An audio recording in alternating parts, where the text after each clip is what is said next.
I want to share a quick word about your squeeze page and lead magnet. Now, this class is not about how to attract the right person or how to build a squeeze page. It's about an email campaign. But having said that, you need to evaluate your squeeze page so that it's properly targeting the people that you can fulfill a need for. You've got to evaluate and ensure that your squeeze page isn't so hyped up that you're getting the lowest common denominator to sign up. When you go for targeted leads versus the people that are going to sign up because they want anything free, you're always going to have fewer people on your list, but it will be a targeted list and it will make you money. In your traffic, think about it. Are you driving traffic to people who are asking the kind of questions that you have an answer for? Like if you're running an advertising campaign that simply says free book, you're going to get a list of freebie seekers. In fact, one of the biggest complaints that I get from people is that they're trying to figure out a way to get rid of the freebie seekers on their list. Having hundreds and hundreds of freebie seekers on your email list drives up your autoresponder cost and skews your data.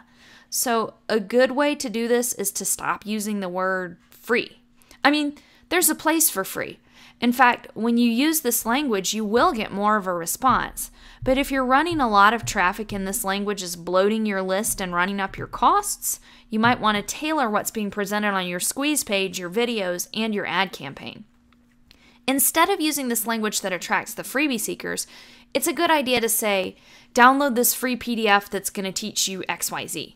Even though there's no charge, you'll get a lower number of people that are going to subscribe to your list because these people are going to be more qualified. I mean, they'll be more qualified.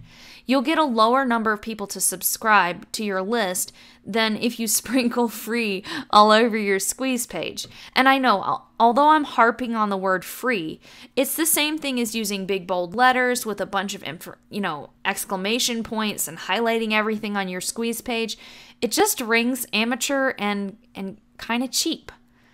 When you do things like that, you end up alienating the very people that have the capacity to buy a high-ticket program from you and that really want and need your help. Let me say this another way.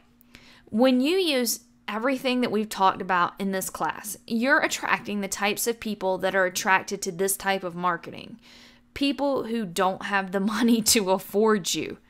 You want to attract the people who are like you. People who have the problems that you used to have and you've now overcome. You're likely not the type of person that's attracted to those bold letters or the sales letters that are screaming with lots of exclamation points and lots of yellow and red all over the place with the words free, free, free.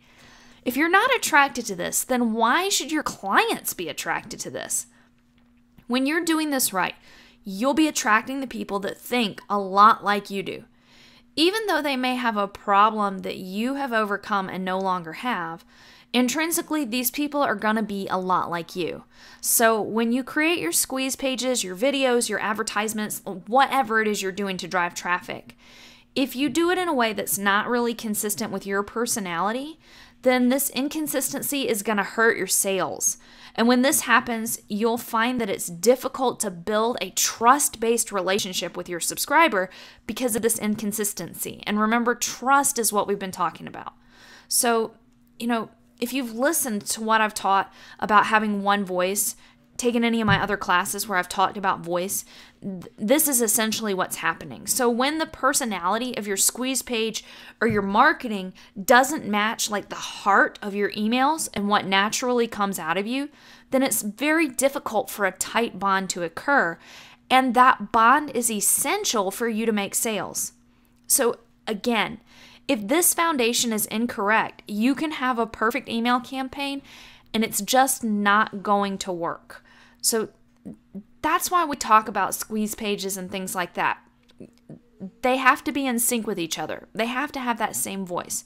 Okay, so let's talk more about the email campaign now. I hope you found the information in this video to be very helpful. If you're interested in learning more about email marketing, click on the link below to get our proven formula for writing a powerful 90-day email campaign. You'll also discover the 3 keys you must have in place to write emails that people really want to read. Go ahead and click below now.